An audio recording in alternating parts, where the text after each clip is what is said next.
गोंदिया जिला स्थित होटलों में घरेलू गैस सिलेंडर का इस्तेमाल करने पर जिला प्रशासन ने कार्रवाई की।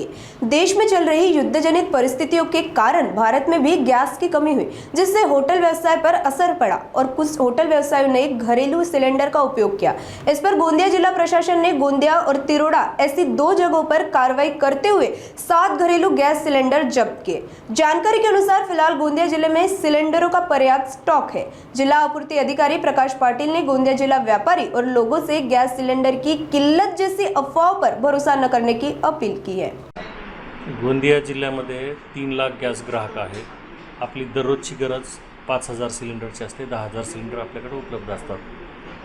200 कमर्शियल गॅस कनेक्शन आपल्याकडे आहे. याच्यामध्ये प्रायोरिटी ही शाळा आणि हॉस्पिटलला दिलेली, त्यांना कुठलीही अडचण नाही आहे.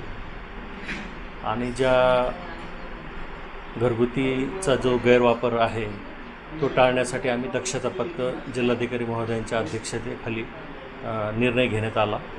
जिल्हाधिकारी साहेबांनी तसे आदेश काढलेले आहेत की तहसीलदार SDOनी आणि पोलिसांनी मिळून दक्षता पथकं स्थापन करावी आणि जिथं असा काही गैरप्रकार असेल, साठेबाजी असेल तर तिथं रेड करण्याच्या सूचना दिलेल्या आहेत. आतापर्यंत काही कारवाई करण्यात आल्या का गोंदिया जिल्ह्यात? हां, तिरोड्याला अशी एक पोलिसांची कारवाई आहे झालेली आहे आणि गोंदियाला शालीमार हॉटेल जे कुडवामध्ये आहे तिथं 7 सिलेंडर असे जप्त करण्यात आलेले आहेत आणि त्यांना आता कार्यदाखव नोटीस बजावण्यात येणार आहे. काय आव्हान कराल सर गॅसधारकांना जे तुटवडा निर्माण झाल्याचं सांगतात आणि त्याच्यावर साठवणूक देखील केल्याचे कुठं बघायला मिळतात, अशांना काय आव्हान करायला पाहिजे? अशांना आव्हान आहे की त्याच्यावर खूप गंभीर कारवाई करण्यात येईल. त्यामुळं असा काही प्रकार करू नये आणि जिल्ह्यात गॅस साठा पुरेसा आहे, त्यामुळे कोणीही अफवांवर विश्वास ठेवू नये असं जिल्हा प्रशासनाच्या वतीनं आवाहन करण्यात येत आहे.